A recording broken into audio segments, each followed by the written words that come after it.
Ya. Entonces, lo que vamos a hacer hoy día es revisar un poquito los últimos dos tipos de modelo que yo les había dicho que son importantes para ustedes, para que puedan conocer. Justamente hemos hablado todo el ciclo, ¿no es cierto? De que siempre se tiene que hacer un manejo integral, de que siempre tenemos que tomar en cuenta no solo un servicio ecosistémico, sino varios, de que no tenemos que tomar en cuenta solo un proceso o modelar, peor aún, modelar solo un proceso o algo aislado, ¿no es cierto? Incluso los modelos hidrológicos que son tan comunes, o los modelos, en su caso, los modelos ecológicos que son muy comunes, incluso esos modelos pueden tener carencias, ¿no es cierto? Entonces, carencias en el sentido de que no pueden representar las interacciones, ¿sí? Entonces, la ciencia ha avanzado en la parte teórica de comprender un poco mejor, no a cabalidad, no por completo, pero sí de comprender un poco mejor las interacciones en los ecosistemas. ¿Sí? Entonces, cómo interactúa el agua con la vegetación, con el suelo. Todas esas interacciones son necesarias para comprender de manera integral lo que está sucediendo. ¿Sí? Siempre les digo, para poder tener un modelo bien implementado se necesita una cantidad de información suficiente, ¿no es cierto? Si no tengo suficiente cantidad de información, peor aún si es que no conozco conceptualmente qué es lo que está sucediendo, entonces un modelo complejo no tiene sentido, ¿sí? Pero si es que ya he tenido alguna información previa, si es que ya sé cómo funciona y sé que estas interacciones son importantes, sobre todo he detectado que algunas interacciones son muy importantes y que sin ello mi modelo sería débil, entonces ahí sí voy y utilizo estos modelos de los que vamos a hablar hoy día. Estos modelos son bastante complejos, no pretendo que ustedes entiendan a cabalidad, uno termina de entender sus modelos cuando en realidad los usa. Cuando en realidad coge uno de esos modelos y lo empieza a parametrizar y a usarlos, ahí es cuando uno de verdad termina entendiéndolos. Ya, entonces la parte teórica que les voy a dar ahorita es para que ustedes sepan que esto existe y que hay formas de modelar matemáticamente estas interacciones. Lo que vamos a ver es modelos ecohidrológicos y de superficie. ¿Sí? Entonces, los ecohidrológicos son modelos que están bastante, como su nombre lo dice, bastante basados en esa interacción del agua y la vegetación, ¿cierto? Entonces, sobre todo se basan en eso. Pero estos modelos, en cambio, de superficie, a más de basarse en estas interacciones entre planta, agua en el suelo, también tienen un fuerte componente atmosférico, ¿ya? Entonces, para estudios de cambio climático, por ejemplo, estos modelos son sumamente útiles porque estas interacciones de cuánto de carbón es absorbido o cuánto de carbón es emitido, las tienen bastante bien detalladas estos modelos. Sí que se necesita bastante información, porque comprender cuánto carbón está absorbido en el suelo, por ejemplo, eso no es muy sencillo, ¿sí? Entonces, sí que se necesita bastante información, pero estos modelos en contexto de cambio climático son súper útiles porque se pueden acoplar a los modelos globales de clima. ¿Se acuerdan que yo les decía que tenemos modelos globales de clima que son con resolución súper gruesa? Pero justamente la idea de estos modelos de superficie, de estos LSMs, es que tengamos una modelación regional, una modelación continental o incluso global, ¿ya? Entonces, muchos de los estudios de cambio climático utilizan estos LSMs para poder predecir qué es lo que va a pasar con biodiversidad, qué es lo que va a pasar con vegetación en contexto de cambio climático, ¿ya? Entonces, por eso también son útiles de comprenderlos y de saber que son en realidad bastante complejos y robustos. Entonces, esta es una representación súper sencilla de lo que hacen estos modelos, pero si cada una de estas interacciones yo la puedo desagregar, ¿no es cierto? Son modelos sumamente complejos porque en cada una de estas interacciones, aquí dice carbón, aquí dice albedo, pero cada una de esas tienen formas bastante robustas y complejas de representar los procesos de la naturaleza. Entonces habíamos visto, ¿no es cierto?, procesos de modelación, una idea general de cómo aplicar o implementar un modelo. Luego habíamos visto a detalle cada uno de estos modelos, ¿no es cierto?, qué es lo que hacen, cuáles son los tipos de modelos y cómo se acoplan, orientados sobre todo a si se acoplan o no, ¿no es cierto? Habíamos visto esto. Y por último, entonces vamos a ver un poquito una idea de qué es lo que son estos modelos.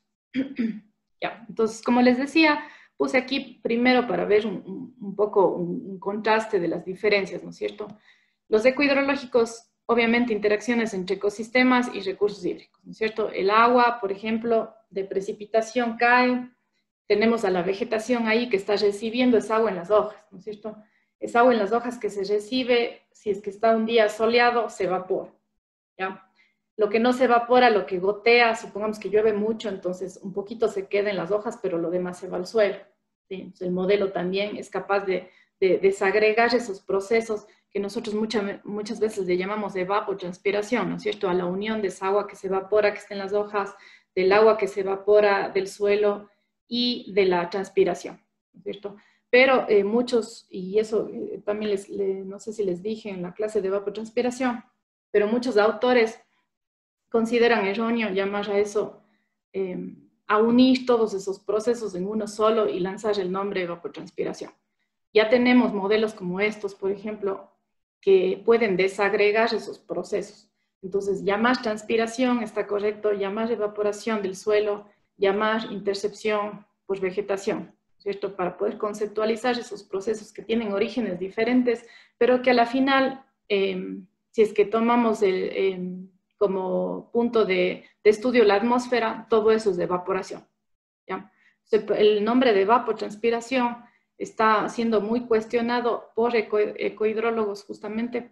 Entonces, si queremos ser realmente estrictos en hablar sobre estos términos, deberíamos llamarle evaporación a todo, porque al final se convierte en vapor de agua todo, o deberíamos llamarle por su nombre, intercepción de agua por la vegetación, evaporación del suelo y transpiración. Entonces, estos modelos nos permiten hacer ese tipo de cosas, nos permiten decir cuánto la planta está transpirando, cuánto estoy interceptando. Y todos esos mecanismos que suceden de una u otra forma son modelados. Algunos modelos lo muestran como una forma empírica de modelar, ¿no es cierto? Ya habíamos visto diferentes tipos. Entonces, algunos lo modelan simplemente con una función que depende de parámetros, ¿sí? De una forma súper empírica. Otros, en cambio, intentan ver cómo en realidad es que la planta está absorbiendo el agua y transpirándola y tienen modelos más complejos que son basados justamente en esa parte física. Estos modelos todavía no están muy pulidos, ¿sí? Porque es bastante complejo simular matemáticamente lo que la planta está haciendo de una manera física, es un poco más complejo. Entonces, estos digamos que son los últimos desarrollos que están sucediendo. Voy a quitar mi video porque me está saliendo que el internet está inestable. Ya. Entonces, estos modelos nos permiten saber cuáles son los efectos del cambio ambiental en los procesos ecológicos e hidrológicos.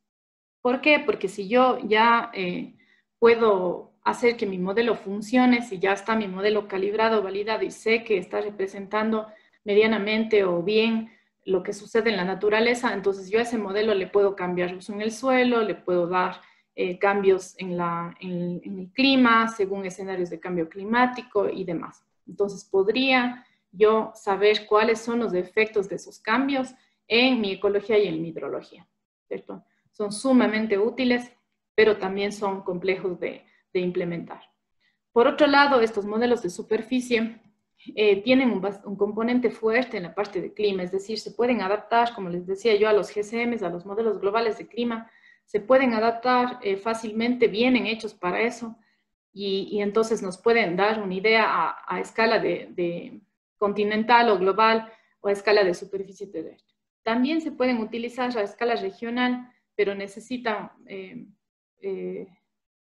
es más complejo, porque las grillas de estas, porque primero, a ver, se demoran un montón en correr, ¿no? Entonces las grillas de estas tienen que ser necesariamente gruesas, y cuando ya las queremos hacer finas, pues se demoran mucho en correr y necesitan también bastante información. Entonces no son muy utilizados, a pesar de que ya les voy a mostrar un ejemplo al final de esta clase, que sí lo utilizamos para el páramo y tuvimos unos resultados medio simpáticos, pero no son muy utilizados a un nivel pequeño, ¿sí? Lo que nosotros hicimos fue más bien un ensayo para ver qué tan bien funciona el modelo, qué potencialidades tiene para luego utilizarlo en una escala más regional, ¿ya? A ver.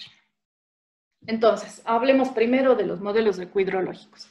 Como representan esta interacción entre vegetación y procesos hidrológicos, entonces tienen bastantes componentes o estas subrutinas o submodelos, si es que se quiere, que tienen que ver sobre todo, por ejemplo, con radiación y precipitación, ¿no es cierto?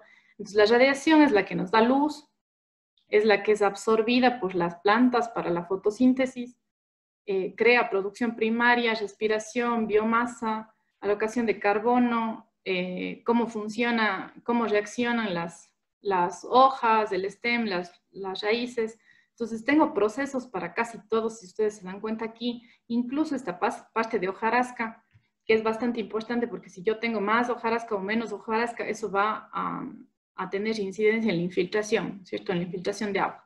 Entonces, estos modelos son bastante completos en términos de cómo la vegetación reacciona a radiación, cómo la vegetación reacciona a precipitación, pero también cómo tienen incidencia en el ciclo del agua, ¿no es cierto? Entonces son de dos vías, podrían ser de una vía, hay modelos que son de una vía en las que estoy viendo atmósfera, estoy viendo vegetación y estoy viendo suelo, ¿sí? Y hay otros modelos que son de dos vías, es decir, cómo la vegetación cambia mi ciclo del agua, ¿cierto? Porque si yo, como vegetación, intercepto agua y evaporo agua, ya no me queda agua para mi suelo, ¿cierto? Ya evaporé esa agua, ya se perdió esa agua y ya no hay agua en el suelo. Entonces, la vegetación también tiene una incidencia en el ciclo del agua. Ahora, al revés, si es que yo soy planta igual y quiero crecer, necesito coger agua del suelo. Entonces, si es que mi suelo está seco, no puedo coger agua, ¿verdad? Entonces, el ciclo del agua también tiene incidencia en mi vegetación. Entonces, este sistema de ir de dos vías, de que la vegetación tiene incidencia en el ciclo del agua y el ciclo del agua en la vegetación, me permiten hacer estos modelos. Hay unos que son, como les digo, de una vía y otros que son de dos. Como ven aquí también, si es que yo veo precipitación, veo aquí la intercepción que tiene la planta y cuánto desagua guarda y cuánto desagua evapora, ¿cierto? Entonces, este net rainfall, en cambio, es la lluvia efectiva. ¿Cuánto del agua efectivamente llegó a mi suelo? Entonces, eso sería la precipitación, ¿no es cierto? Menos lo que se interceptó sería lo que efectivamente llegó a mi suelo, ¿ya? Luego esa agua se infiltra, se convierte en escorrentía superficial o se va, por ejemplo, en las montañas tenemos bastante escorrentía lateral, tengo humedad del suelo. Este componente de humedad del suelo es sumamente importante para las plantas, ¿no es cierto? Si es que yo tengo suficiente humedad, la planta va a tomar lo que requiere de agua y si no, voy a estar con restricciones de agua, ¿verdad? Para las plantas, cultivos, lo que sea.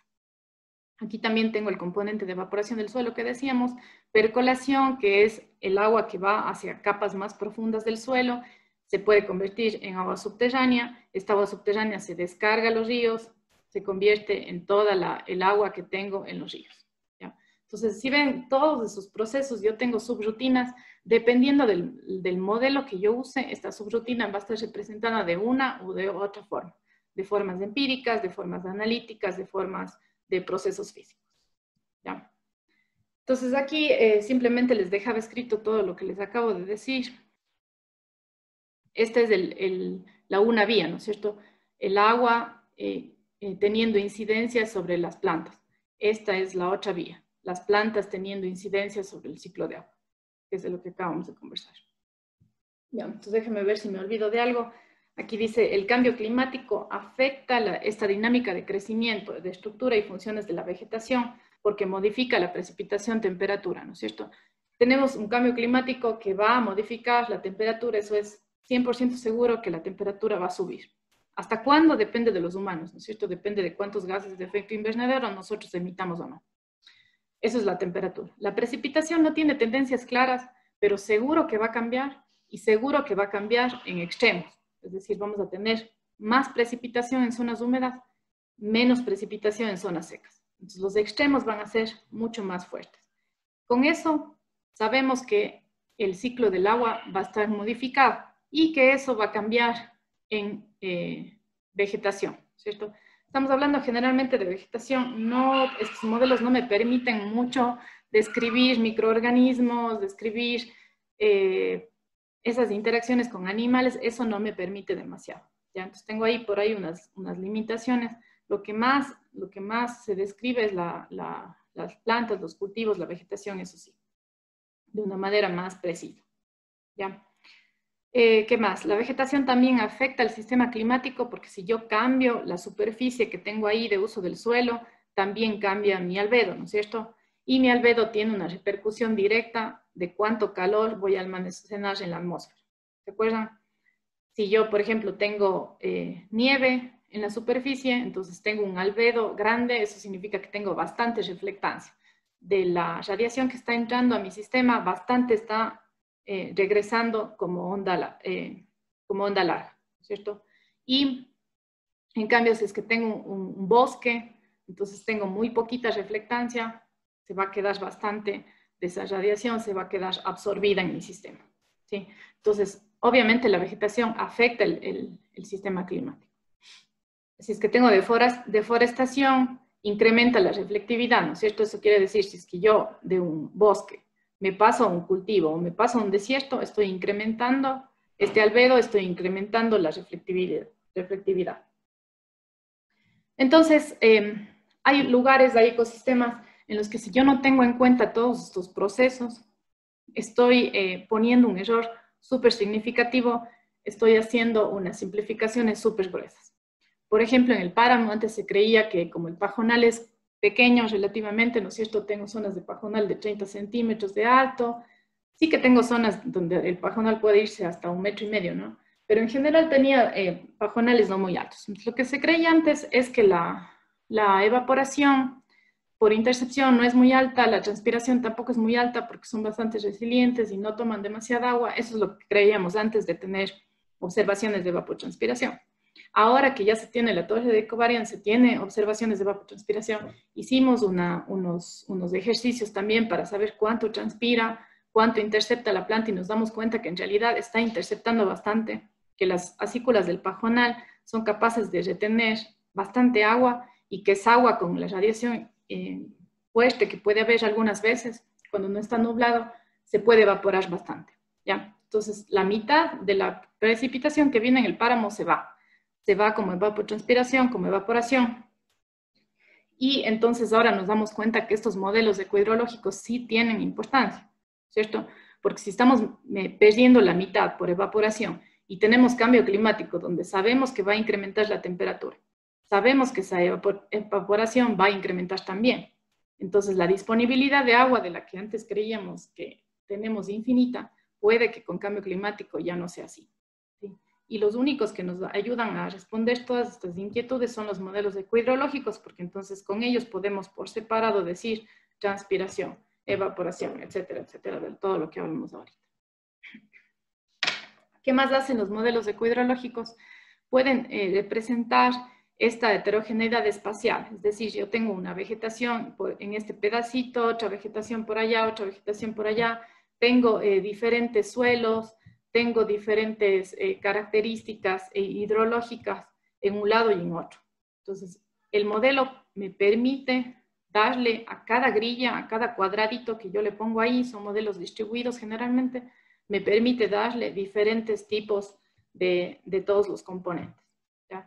Entonces, en todos los componentes puedo parametrizar y puedo darle diferentes características. ¿Sí? Se usa bastante sensores remotos aquí, porque muchas veces en las montañas, por ejemplo, yo no puedo monitorear o no puedo caracterizar muy bien mis suelos, mi vegetación. Entonces se le mete estas imágenes satelitales en donde nos da una caracterización espacial, ¿cierto? Nos dicen el espacio, cómo está, por ejemplo, cambiando la vegetación, si es que en estos cuadritos voy a tener árboles o voy a tener pajonal o voy a tener bla, bla, bla. ¿Ya? Entonces, sí nos los modelos darle una heterogeneidad de la vegetación y también de procesos hidrológicos, porque puedo yo tener un acuífero por aquí, pero por acá no. Entonces me permite hacer todas esas distinciones de lo que está sucediendo en hidrología y en vegetación a una escala espacial tan precisa como yo quiera elaborar mi modelo, ¿no? Ya va a depender de mí si es que hago unas grillas más gruesas o más finas, dependiendo de la zona de estudio. Ya, entonces aquí dice los modelos ecológicos, y para hacer una diferenciación de por qué estos modelos son más complejos, los modelos ecológicos consideran usualmente mecanismos verticales. Sí considero esta interacción entre suelo, vegetación y atmósfera, pero es un continuo, ¿sí? Es un continuo, es decir, es una estructura vertical que no me permite mostrar cómo se mueve el agua en el suelo. Y el movimiento del agua en el suelo es sumamente importante para saber por qué una vegetación está ahí y no, y por qué creció ahí, por qué no creció en otro lado, por qué creció más o creció menos, ¿sí? Entonces, algunos consideran el movimiento de agua del suelo como un tipo bucket. Entonces, estos tipos bucket se refiere justo a lo que nosotros hablábamos en alguna clase pasada sobre modelos conceptuales. ¿Se acuerdan que yo les decía que es como un balde o como un reservorio, ¿sí? Entonces, estos tipos bucket es como considerar que el movimiento de agua es un reservorio, en el que entra agua desde arriba y sale por abajo, ¿sí? Pero eso no es lo que sucede en la realidad. En la realidad nosotros tenemos agua que está viniendo de forma lateral, ¿no es cierto? Si ustedes imaginan una ladera, en la ladera está viniendo agua desde arriba. Si tengo un punto en la ladera, tengo agua que cae desde arriba, tengo agua que se va para abajo, pero también tengo agua de manera horizontal, de manera lateral, ¿cierto? Entonces, esos procesos solo son, se pueden representar con modelos hidrológicos y con modelos ecohidrológicos. Entonces, digamos que es el aporte de la parte hidrológica a estos modelos que los modelos ecológicos no pueden representar. Esto ya les expliqué un poco, es acople de una vía o acople de dos vías, ¿no es cierto? Entonces, esto ya les expliqué un poco, ya hablamos un poco de esto. Y modelos de acople mutuo dos vías también. Sí hay esta distinción entre modelos conceptuales parcialmente basados en procesos físicos y basados en procesos físicos, ¿ya? Entonces, yo puedo hacer este acople mutuo de dos vías en los modelos, y también puedo hacer un modelo solamente conceptual de dos vías, o los puedo hacer basados en procesos físicos, que es lo que yo les decía. Entonces, basados en procesos físicos significa que ya describen los procesos, los mecanismos fisiológicos, describen muy bien la fotosíntesis, como el grafiquito del esquema que habíamos visto al inicio, donde todos los procesos son descritos de una manera física, ¿sí? Es decir, intentando interpretar lo que en realidad está sucediendo en la realidad. No hago simplificaciones, sino me voy a interpretar de manera detallada todas estas características fisiológicas, por ejemplo, morfológicas de la vegetación. Bien, entonces, ¿cuál debería escoger? Los modelos conceptuales se pueden usar para resoluciones temporales de días o meses, ¿sí? Entonces, si yo no tengo suficiente información, o si mi proyecto no requiere una información tan detallada, entonces yo podría utilizar simplemente un modelo conceptual que me va a correr más rápido, que si es que yo necesito hacerlo a nivel mensual, no necesito mayor detalle, sino un promedio de lo que va a pasar en un mes. Entonces es un modelo conceptual, es suficiente. Si es que en cambio necesito aplicaciones ya a gran escala, si necesito que mis modelos detallen los procesos físicos que está sucediendo, entonces necesito calibrar un modelo parcialmente físico o físico, completamente, ¿sí? Dependiendo de la cantidad de datos que tenga. Puedo hacerlo parcialmente físico si no tengo muchos datos, pero si quiero caracterizar bien los procesos físicos, o si es que no tengo datos, pues, perdón, si es que tengo muchísimos datos, pues me lanzo por un modelo basado completamente en procesos físicos que me va a dar respuestas mucho más robustas. Ya, entonces generalmente se han hecho, no significa que solo sirvan para esto, pero generalmente se han hecho aplicaciones en bosque húmedo, ¿cierto? Para manejo de ecosistemas, porque es importante conocer las interacciones de la vegetación y el agua en cuencas de bosque húmedo, ¿no es cierto? Los bosques húmedos dependen de la cantidad de agua que exista, entonces me interesa saber esas interacciones. En cuencas áridas y semiáridas también porque en cambio ahí tengo restricción de agua y quiero saber cómo están reaccionando mi vegetación a eso, ¿no? Ya. De esto ya hablamos, un poquito sobre la incertidumbre. La incertidumbre viene de varias fuentes, como siempre, ¿sí? Primero tengo incertidumbre en que no todas las interacciones de los ecosistemas yo las conozco a manera conceptual, ¿cierto? No me entero todavía de todas esas interacciones que existen, entonces peor las puedo modelar. Esa es la primera y más grande incertidumbre.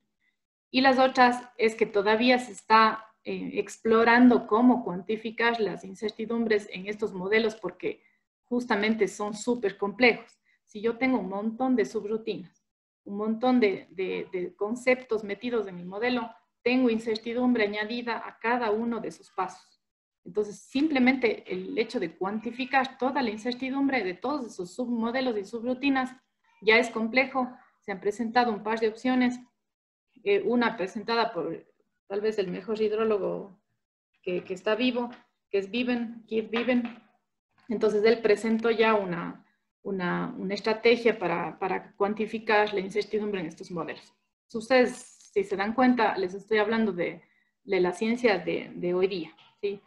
Hoy día está totalmente en boga estos modelos ecohidrológicos y justamente porque son tan nuevitos, todavía se está desarrollando ciencia al respecto. Entonces, cuantificar la incertidumbre en sí ya ha sido difícil para modelos hidrológicos que llevan tantos años en el mercado, ya ha sido compleja, peor para estos modelos que son sumamente nuevos y que tienen tantos componentes.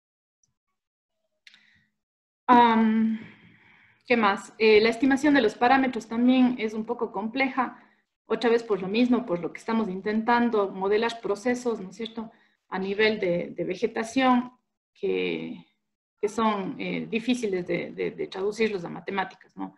Entonces, la estimación de los parámetros del modelo, lo que más necesita es datos, ¿sí? Entonces, aquí viene lo que yo les decía, usualmente se utilizan sensores remotos, porque me puede ayudar a obtener parámetros físicos, como por ejemplo humedad del suelo, estos factores de albedo, el AI, que creo que en español se dice índice de área foliar, radiación fotosintética activa, parámetros de estructura de la vegetación. Entonces, sí puedo utilizar sensores remotos, pero a la vez estos sensores remotos también tienen una cierta incertidumbre, ¿no es cierto? Entonces, a veces yo tengo, por ejemplo, en el páramo, es dificilísimo encontrar buena calidad de imágenes, porque como yo tengo tanta nubosidad, entonces a veces las imágenes no me dicen nada, están totalmente tapadas, el satélite no puede ver nada por tanta nubosidad, entonces no, tengo pocos, a veces tengo pocos datos, incluso de las imágenes pagadas, a veces tengo pocas que puedo utilizar. Esto a veces puede ser bueno siempre y cuando tenga buena calidad de información. Bien, entonces como conclusión podemos decir que en la actualidad los modelos hidrológicos están siendo utilizados a nivel de cuenca hidrográfica para examinar la respuesta de procesos ecohidrológicos como la evapotranspiración, por ejemplo, al cambio climático en cuencas de bosques húmedos y en regiones áridas y semiáridas. No significa que solo se pueda utilizar para esto, sino significa que generalmente se ha utilizado para esto en primera instancia, ¿ya? Pero como ustedes ven, tienen muchos subprocesos y subrutinas que me permitiría hacer un montón de aplicaciones, ¿no? Aún queda por resolver algunas cosas, se están resolviendo en estos años este tipo de cosas como una mejor descripción de la interacción de vegetación e hidrología, y esto viene desde el lado que teóricamente los expertos tienen que conocer más sobre esas interacciones. Ya no tiene que ver tanto con el modelo, sino que los mismos investigadores tienen que conocer mejor cómo está funcionando esto para poder trasladarlo a modelación. La discretización espacial adecuada que pueda describir procesos ecológicos, ¿no es cierto? Entonces, a veces los procesos ecológicos necesitan una discretización mejor. Discretización significa las grillas, que yo les mostraba alguna vez, las grillas en donde especifico qué es lo que está pasando en cada grilla. Entonces, a veces hay una diferencia entre el tamaño de grilla que yo necesito para un proceso ecológico y el tamaño de grilla que necesito para un proceso hidrológico. Todavía hay que ponerse de acuerdo, digamos, en cuál es la discretización adecuada para captar ambos procesos. Y la estimación que ya hablamos de los parámetros, que también es una cosa que todavía no es muy fácil de hacer porque se necesita bastante información y a veces los sensores remotos no son suficientes. Ya, entonces eso con modelos ecohidrológicos. Ahora veamos una breve explicación de estos modelos de superficie terrestre, estos LSMs que también son súper top y súper complejos de implementar, pero a la vez extremadamente útiles, sobre todo en este contexto de intercambio de carbono, del ciclo del carbono, son bastante importantes y por ello también importantes en un contexto de cambio climático. Entonces dice, la vegetación es considerada también como un componente crucial aquí que afecta a ciclos de agua y energía en la superficie. Tengo un componente mucho más fuerte en estos modelos en lo que se refiere a energía, ¿sí? Porque el balance de energía, ustedes imaginarán que el balance de energía, hablábamos nosotros en esa clase, de energía se hace a nivel planetario o se hace a nivel de superficie, ¿no es cierto? Entonces, como estos modelos son orientados a ser utilizados en zonas más amplias, no una cuenca hidrográfica necesariamente, sino, por ejemplo, todo un país grande o un continente o incluso el globo terráqueo. Entonces, ahí ya el balance de energía me importa mucho, el balance de carbono también a nivel global ya me importa bastante. Entonces, estos modelos también necesitan información sobre los flujos de energía. No sé si se acuerdan ustedes cuáles son los flujos de energía. Teníamos radiación neta, ¿no es cierto? Toda la radiación que está entrando, un poco de esa radiación se absorbe en el suelo, entonces teníamos una letra G representando esto. Luego teníamos calor latente y calor sensible, ¿sí? El calor latente es la cantidad de calor que yo necesito para evaporar el agua. El calor sensible es la cantidad de calor que necesito para calentar el aire, ¿ya? Entonces, ese balance de energía estos modelos son capaces de representar.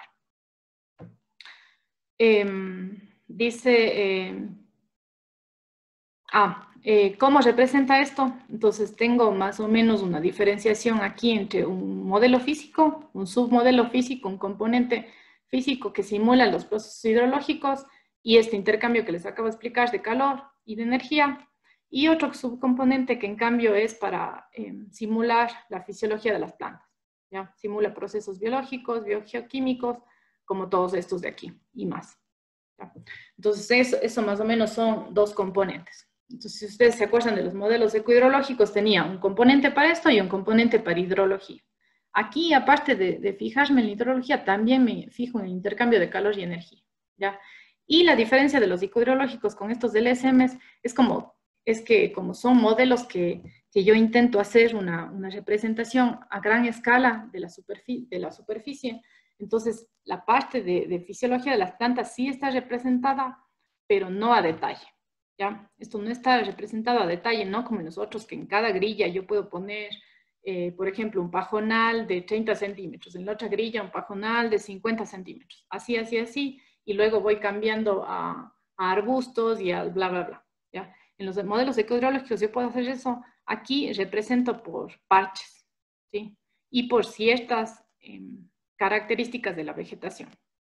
Yo les voy a explicar un poco más, creo que tengo por aquí alguna cosa de eso. Ya, entonces, por ejemplo, ¿cómo podría utilizar yo un modelo LSM? Digo, la lluvia, la nieve, incrementa el contenido de agua en el suelo, ¿cierto? Y este contenido de agua en el suelo y los factores climáticos determinan cuánta transpiración voy a tener, y la transpiración modifica a su vez el contenido de agua en el suelo. Son modelos de dos vías, claro, ¿no es cierto? Clarito que son modelos de dos vías, porque yo estoy representando cuánta agua necesito para que esa vegetación consuma y también estoy representando que el consumo de esa vegetación me va a alterar el contenido de agua en el suelo. Son dos vías de procesos que yo puedo representar ahí. También los LSMs pueden considerar la influencia de los cambios en la concentración atmosférica de CO2, la influencia que esos cambios tienen en la fisiología de las plantas, que es algo sumamente importante y nuevo, porque antes no se podía representar esto de forma matemática. Entonces, esto es algo también súper importante. Si es que yo tengo, por ejemplo, mayores concentraciones de CO2, produzco mayor tasa fotosintética de las plantas. ¿Ya? Entonces, eso también es bastante chévere de estos modelos. generalmente son aplicados a nivel global o continental, como les decía, entonces la discretización es súper gruesa, no como en los ecohidrológicos. Aquí una celda puede medir hasta 300 kilómetros si es que yo hago a nivel global, ¿sí? Si es que hago a nivel global de 50 kilómetros, se demora eternamente en correr. Entonces, no es que voy a hacer como una celda muy pequeña. Esto era lo que les decía, que se puede representar muy bien esta parte del suelo, de las plantas, y este componente es súper importante y es tal vez una de las diferencias más grandes con los ecohidrológicos, que esta parte de atmósfera está muy bien representada por el balance de energía y balance de carbono y todas estas cosas. Ya, entonces, esto creo que ya les dije. Sí. Ya, entonces aquí está la parte que les quería explicar porque no me acordaba de estos términos. Los LSMs clasifican las especies de plantas en PFTs, ¿ya? Entonces esto es el tipo de plantas según las características funcionales que tienen. Yo no tengo la capacidad de poner en cada celda qué planta tengo, sino que voy a escoger en unas celdas, tal vez en una celda de 50 por 50 kilómetros, voy a escoger qué PFT tengo, ¿ya? Y los PFTs, por ejemplo, son estos de aquí, ¿sí? Desconozco completamente cómo se traduce eso a español, pero creo que esto es bastante común también en español, utilizar C4, C3, no sé. Díganme ustedes si es que eso es común utilizarse en español. Pero Sí, a la final, perdón. sí, sí, sí, Sí, ¿no es sí. cierto? Ya, entonces, a la final lo que estoy haciendo es representando las plantas por las características funcionales, englobando un montón en esta como categoría, ¿sí? Entonces, esta es digamos, la parte que no es muy bonita de los LSMs, porque yo no puedo describir a detalle qué vegetación tengo, porque las celdas son bastante, bastante gruesas. Entonces, esto está bastante simplificado, ¿no es cierto? Lo que propone este artículo que estaba leyendo yo es que sería bueno dividir estos PFTs, que actualmente son entre 3 y 12, en unos cuantos más que puedan representar el espectro entre especies que crecen más rápido, por ejemplo, o aquellas que crecen más lento, o aquellas que viven más, o aquellas que viven menos tiempo. Entonces, esto sería importante representar y mejorar estos LSMs en ese sentido, porque es una de las debilidades medio fuertes. Una cosa que es, en cambio, bastante, bastante buena de estos modelos es que en términos de cambio climático es bastante importante evaluar el efecto que tienen cada uno de los gases de efecto invernadero, ¿no es cierto? Este de aquí, este de acá, por separado. Y es algo que sí me permite esos modelos, pero es algo en lo que no podría trabajar. Otra vez les digo esto, no puede trabajar una persona haciendo todo esto, implementando ese modelo, porque una sola persona no puede tener conocimiento de todas estas cosas, ¿no? Peor aún de la parte de vegetación. Entonces, lo que incentiva estos LSMs es a que muchos investigadores o consultores o expertos se unan todos juntos, cada uno con sus conocimientos, a implementar un modelo de este tipo. Otra cosa que también es difícil de estos modelos es validar. Generalmente yo tengo un modelo de estos y luego lo tengo que validar. Y por ejemplo, una de los datos que yo necesitaría para validar es una torre de Vicovariance. Yo estoy aquí haciendo un modelo continental, supongamos, y la torre de Vicovariance me toma un punto de CO2, de ETA, de lo que sea, de los flujos de energía, me toma todo, pero me toma en un punto. Entonces, por eso es que últimamente se han coordinado esfuerzos para hacer cosas como este FluxNet. Este FluxNet es una red que une casi todas las torres de Vicovariance que existen en todo el mundo.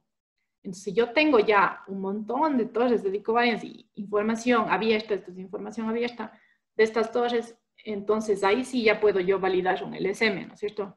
Porque sería ilógico validar un modelo continental con poquitos puntos. Es imposible porque ahí no tengo idea si mi modelo está haciendo bien o mal. Entonces, por eso es que últimamente se han creado estos esfuerzos y también, obviamente, este FluxNet, esta red, me puede servir para muchísimos más estudios de investigación o de lo que sea. Entonces, esto es algo importante que dio lugar, estos LSMs, a la creación de este tipo de redes en donde tengo información abierta bastante detallada del funcionamiento de los ecosistemas. Esto también ya les había dicho, creo, solamente unos pocos LSMs incluyen los efectos de microbios, invertebrados y animales pequeños de forma explícita. Eso también es algo en lo que se está trabajando en estos modelos para mejorarlos, porque muchos de esos organismos juegan un papel importante en ciclos biogeoquímicos, ¿no es cierto? Entonces, es algo en lo que también se está trabajando para poder tener una mejor representación de esta parte. Bien, entonces creo que ya hablamos de todo esto. Sí, de esto también. Ya estoy repetido. Ya. Entonces, lo último que les voy a contar simplemente es esta pequeña aplicación que se hizo en el páramo con estos modelos. De hecho, se sacó resultados que no esperábamos tener resultados tan buenos porque la cantidad de datos que se tenía no era muy larga, no tenía una resolución temporal muy grande, ¿sí? Entonces, lo que se hizo fue utilizar también, como les digo, sensores, estas imágenes de METRIC. El METRIC es es un modelo de balance de energía, ¿sí? Entonces, se cierra el balance de energía y se determina cuánto es DTA. Pero también se utilizó una imagen para poder tener parámetros, ¿ya? Entonces, lo que se intentó hacer es lo que se hizo es utilizar un LSM que se llama CLM en este caso. El CLM es, ¿cómo se llama? Community Land Model, es un LSM, ¿ya? Pero se llama, digamos, es de esta gama de LSMs. Entonces se utilizó eso para simular flujos de energía, es decir, para saber cuánta radiación neta hay, cuánto calor sensible, calor latente, calor en el suelo. Todo el balance de energía, para simular todo este balance de energía y además evapotranspiración. Entonces, ¿se acuerdan que la evapotranspiración es equivalente a este calor latente, ¿no es cierto? Ya, entonces se utilizó para simular todo eso en la ladera que yo siempre les he dado el ejemplo de Quimsacocha. Y también una microcuenca por ahí en el Cajas. ¿Ya?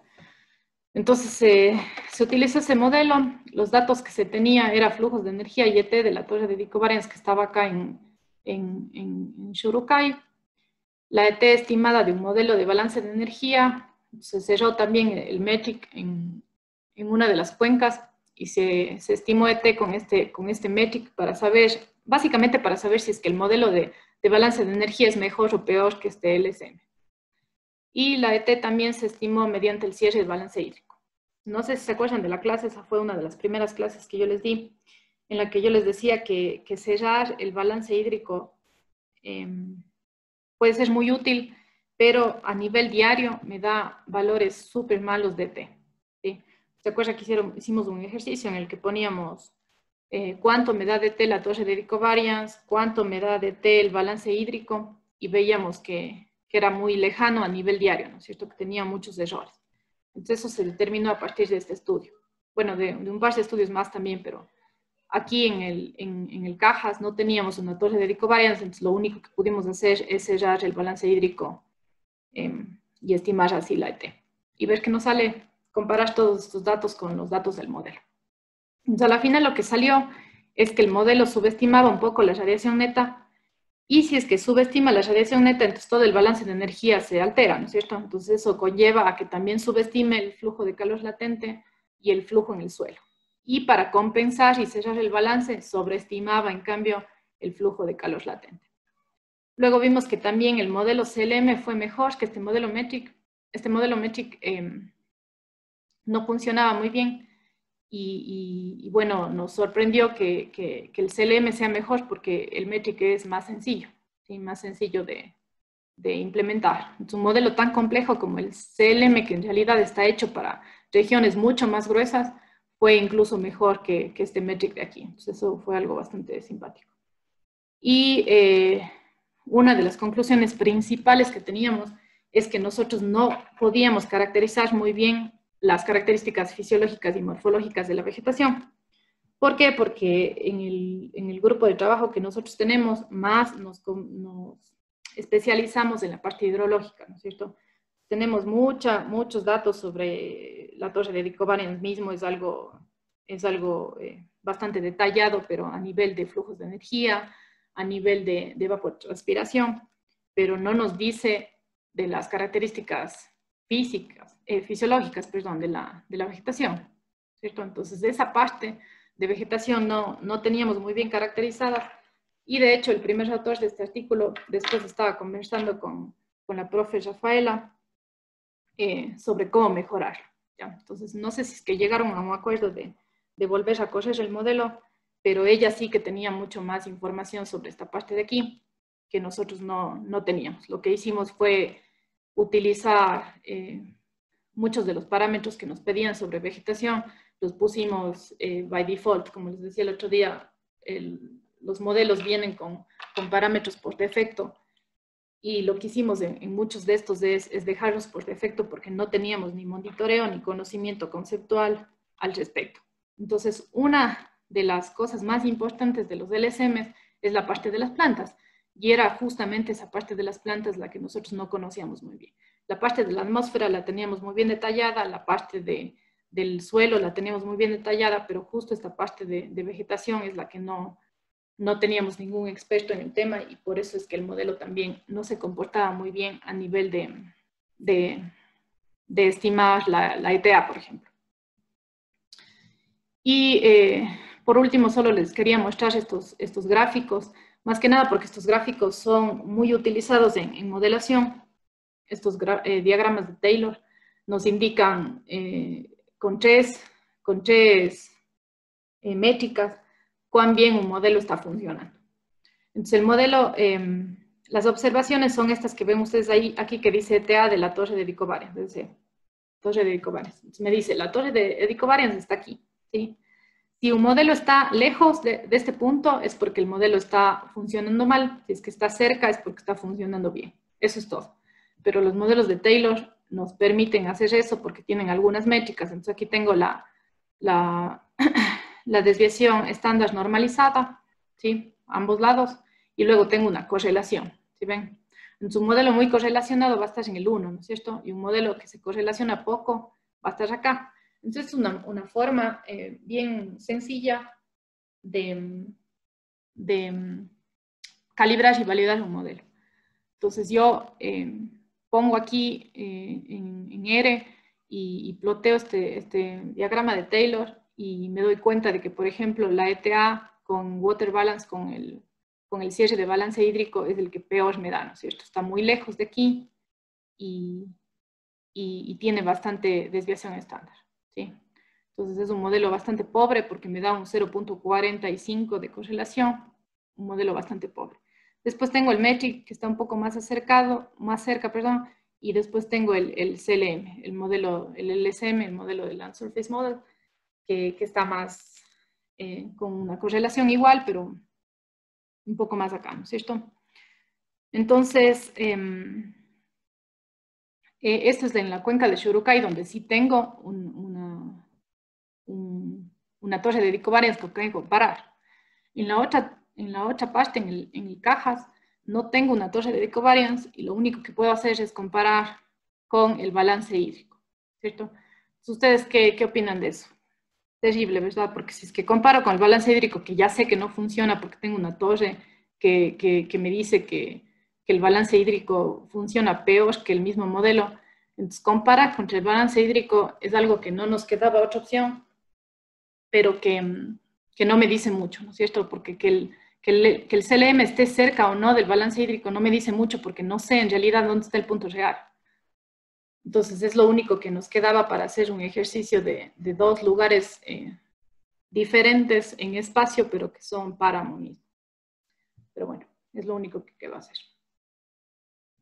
Y ya, entonces eso es lo que les puedo contar con respecto a estos modelos, que son bastante interesantes, pero que todavía estamos en ensayos previos, digamos, en países en vías de desarrollo, donde no se tiene muchos datos de estos modelos, están todavía en ensayos previos. Pero en otras partes del mundo o a nivel global incluso ya han sido usados y tienen resultados bastante interesantes y nos pueden resolver problemas complejos, como saber qué es lo que va a pasar con el cambio climático, en vegetación, en hidrología, en balance de energía, en balance de carbono, Entonces son bastante útiles. Listo. ¿Alguna pregunta?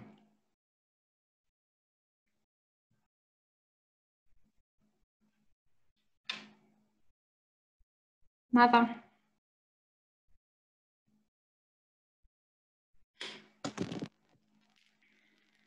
Ninguna pregunta, nada. Ningún comentario. Yo tenía solo una duda, profe. Cuando nos mostró esta cuestión con la relación con la parte vegetal y demás, no sé si se haya hecho todavía estudios con las plantas CAM. O sea, no sé, me pregunto, digo, capaz si es diferente, como estas plantas tienen un metabolismo más diferenciado. No sé si eso cambia también el resto de componentes, tanto ambientales, físicos, no sé. Seguro que sí. Y justamente por eso es que este artículo le hacía la crítica a los LSMs de no desagregar suficiente estos PFTs, ¿no es cierto?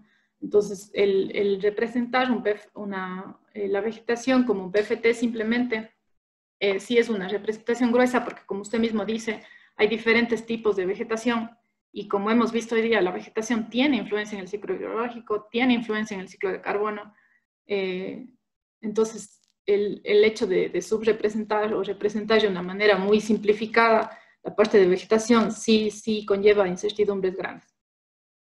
Y es lo que nos pasa a nosotros también, que no teníamos claro, por ejemplo, que en la cuenca en la que estábamos representando, teníamos claro qué tipo de vegetación era, pero en cambio no teníamos idea cómo parametrizar la vegetación, porque la vegetación tiene ciertos procesos, ciertas características fisiológicas, y ahí cuando nos preguntaban parámetros de características fisiológicas no teníamos levantado ese dato. Y no hay tampoco información suficiente en la literatura que nos permita caracterizar. Sí que habían algunos parámetros, por ejemplo, el Livaria Index, sí podíamos ponerlo bien, pero habían otras cosas de características fisiológicas que no hay en la literatura. Entonces, me parece que la Rafaela Anzaloni sí que estaba haciendo la doctora algunos ensayos, sobre todo en el último proyecto de ella.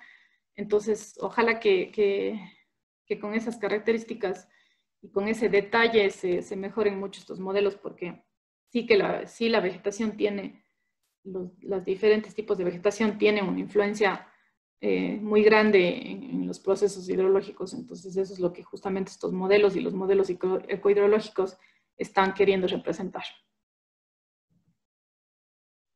Listo, Inge, gracias.